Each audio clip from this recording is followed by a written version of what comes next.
puntahan na natin itong pagbisita ni Pangulong Bongbong Marcos sa Palawan po yan para po kamustahin ang dalawang Philippine Navy personnel na nasugatan doon nga po sa Ayungin Shoal noong Lunes.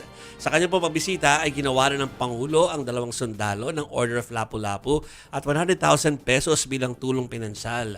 Nagpahayag din ng patuloy na pagsuporta si PBBM sa mga sundalo pagdating sa pagtanggol ng soberenya at karapatan po ng ating bansa. Ang kampo naman ni Vice President Sara Duterte naglabas po ng mga picture ng pagbisita ng bise sa Embahada ng Qatar. Dito po sa Pilipinas, nung 1 linggo pa pala nangyari ito. Bago siya pumunta ng The Hague. Nasa The Hague na kasi ngayon si papunta na doon. Nagpaabot din po na may kiramay si VP Sara sa Qatar at House of Thani. Kasunod po ng pagpanaw ng kanila pong leader doon na naging Father Amir ng Qatar mula 1995 hanggang 2013. Mata na po kinumpirma ni Defense Spokesperson Attorney Michael Powa na nasa The Hague na nga daw po sa the Netherlands si VP Sara. Ang travel authority kay VP Sara ay hanggang 31st no?